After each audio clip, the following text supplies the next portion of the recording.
People have asked for more footage of our frigate and ship of the line fleets, so I picked a pair of fights that best represent the power of such a fleet. At the start of 2011, we wanted to reinvent the way the Hercules Mastercraft was being used to affect the enemy fleet, to alternate with the well-established doctrines used in prior years.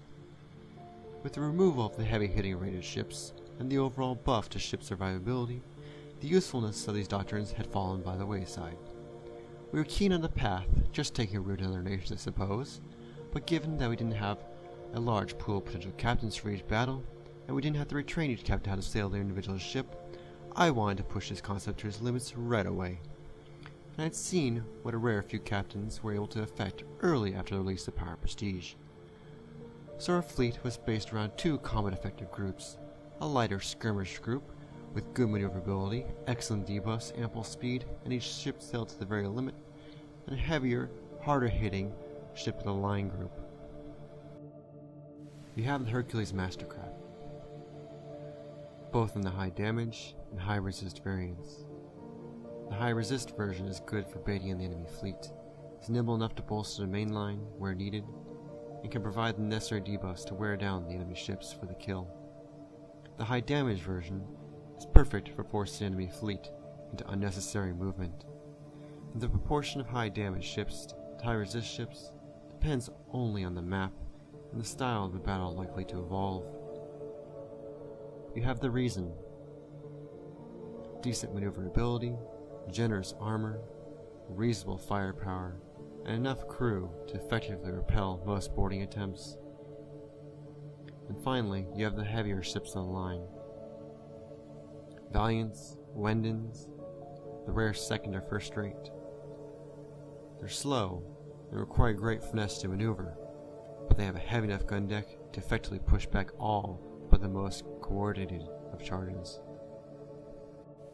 To me, the way I play pirates, the skirmish group is the most glamorous part of the fleet. Although the pure heavy line catches the eye, the HMCs make the fleet. And in the end, whether you have frigates, fourth rates, or a full complement of heavy first rates, the fleet hinges on the skirmish group. The enemy is always trying to fend you off, to run you down, to attack where you are not, or just plain trying to hit you with a big stick. No one's closer to a fight than an HMC captain. You can literally feel the fight going your way or slipping away. And of course, you have a complement of 5 other skirmish captains, your heavy line offering their support, and the long reach of your guns. So being in a good skirmish group is as close as you can get to a well-organized Roman shield wall. Some years ago, skirmish groups were not considered a requisite part of a battle, and this gave a big advantage to us when we sailed more nimble versions of the HMC. But in these two fights, the community generally accepts that the skirmish group is needed, and they are potentially the most dangerous group of ships for either side. Because of that, we knew that the result of the fight depended on the effective application of all of the HMC's qualities to maximum effect. The first fight occurs at Turtling Bay, with the French fending off a British attack. Pushed up against the deadline due to stacked port battles, the Brits commit to a fight early on and have several exchanges with our skirmish group. Their failure, however, stems primarily from the inability to incapacitate the French skirmish group. Once drawn through a narrow channel, the battle is effectively over.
second fight is an offensive victory for the French at Caracas.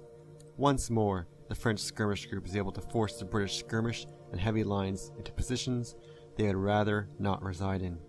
Although this fight seems to be less focused on line integrity, the spreading of the skirmish group throughout the heavy fleet effectively provides the necessary debuffs to sink enemy ships.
The final butcher's bill stood at the loss of only 3 ships for around 40 kills, including an invincible first rate.